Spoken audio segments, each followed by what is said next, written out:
She took everything from me, lied to my face, stole my baby, and thought I'd never find out. But 10 years later, I came back, and I didn't just take my child back. I destroyed her entire family. Before we continue, if you love dark, emotional revenge stories, please subscribe to our channel. Your support is our biggest motivation to create better and better stories for you. My name is Samantha Hayes, and this is my story.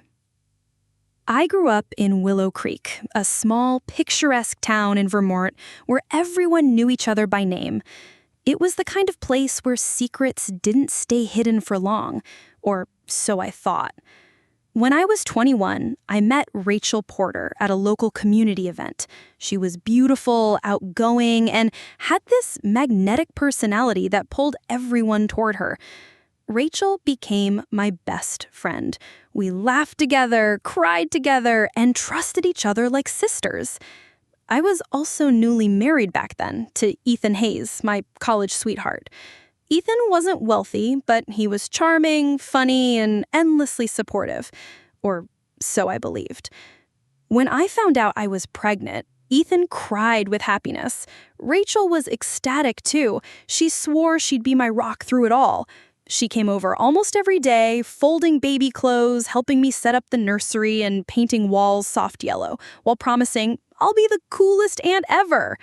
Back then, my world felt perfect. I was surrounded by love. Or at least, I thought I was.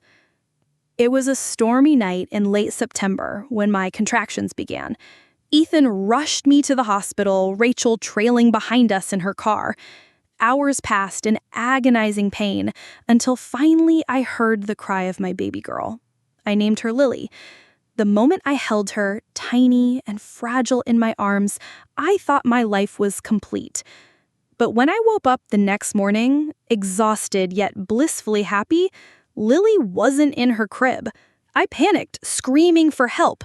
Nurses ran in, searching everywhere, but she was gone. My baby was gone. Ethan wasn't there either, and neither was Rachel. It took me 3 days to find out the truth. Ethan and Rachel had disappeared together, taking my newborn daughter with them. The police launched an investigation, but by the time they traced any leads, they were gone, out of state, out of reach. No charges could stick because Rachel had filed forged adoption papers, claiming I had consented. I tried everything. Lawyers, private investigators, pleading with the authorities, but it was useless. I had no money, no power, and no one believed me. For 2 years, I drowned in depression. I couldn't eat, couldn't sleep, couldn't work. People whispered behind my back, calling me unstable, saying I had imagined everything. But deep down, a fire burned. I swore I would find them. I swore I would make them pay. I left Willow Creek behind. I moved to New York City with nothing but anger and desperation to fuel me. I worked 3 jobs, waitressing during the day, cleaning offices at night, and coding freelance projects whenever I could. I barely survived, but I had one goal: power. I spent years teaching myself everything about cybersecurity, finance, and data analytics.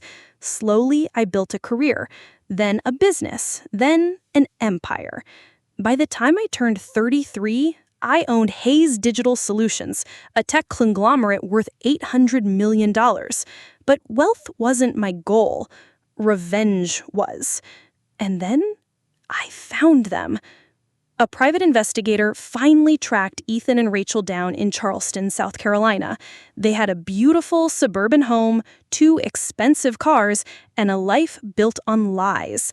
Lily, my Lily, was 10 years old now, living as their daughter. I didn't storm in. I didn't scream. I didn't grab lawyers. No, I planned. For 6 months, I studied every detail of their lives. Ethan worked at Porter Financial, a private wealth management firm owned by Rachel's father. Rachel ran a local charity organization adored by everyone. On the surface, they were perfect. Underneath, they were rotten. I started by infiltrating Porter Financial. Through discreet acquisitions, my company quietly bought 51% of the firm's shares without Ethan or Rachel even knowing. Overnight, I became their boss. 3 weeks later, I showed up at the firm's quarterly board meeting. The moment Ethan saw me, the color drained from his face. Samantha? He stuttered, his voice barely audible. I smiled. It's Mrs. Hayes to you. I believe you work for me now. Rachel was harder. She wasn't just proud, she was cunning. I discovered her charity organization was misusing funds, funneling donations into private accounts under fake vendor names. I anonymously leaked the documents to local media and federal auditors. Within weeks, Rachel's reputation shattered. Her charity collapsed. Her name became a scandal. Meanwhile, I hired the best custody lawyers in the country. I gathered DNA evidence, forged adoption papers, and testimonies proving Rachel's fraud. After months of battles, the court ruled in my favor. Lily came home. The first time she called me Mom, I cried harder than I ever had in my life. I wasn't done yet. With Rachel disgraced and Ethan unemployed, their debts piled up. They lost their home, their cars, their social standing. One night, Rachel showed up at my penthouse, mascara running down her cheeks, her voice trembling. "Please, Samantha," she begged. "We have nothing. We're ruined. Can't you help us?" I stared at her for a long moment, remembering every sleepless night, every tear I'd cried, every moment I thought my daughter was gone forever. "You stole my life. Now I've taken yours." I shut the door in her face. I thought it was over. I thought taking Lily back, destroying Rachel's fake charity, and watching Ethan's career crumble would be enough. But I underestimated the Porters. Rachel's father, Charles Porter, was one of the wealthiest and most influential men in South Carolina. He wasn't going to let his perfect family be humiliated without a fight. 2 weeks after the custody ruling, I was served with a lawsuit. Charles was suing me for emotional damages on behalf of Rachel and Ethan, claiming I had manipulated Lily into leaving the only family she'd ever known. It wasn't just about revenge for them anymore. It was about taking Lily back. The courtroom became my battlefield. Charles hired the best legal team in the country, the kind of sharks who could make the guilty look innocent. Their strategy was brutal, paint me as unstable, unfit, and dangerous. They dug up my past, every breakdown I'd had after Lily was stolen, every therapist I'd seen, every pill I'd taken to numb the pain. I won't lie, it shook me. Sitting there, listening to strangers dissect my darkest moments, I felt exposed, powerless. But I didn't back down. My lawyers fought tooth and nail, presenting DNA proof, forged adoption documents, and financial evidence exposing Rachel's fraud. We brought in witnesses, old nurses, clerks, even a retired investigator, all proving one thing: Lily was mine.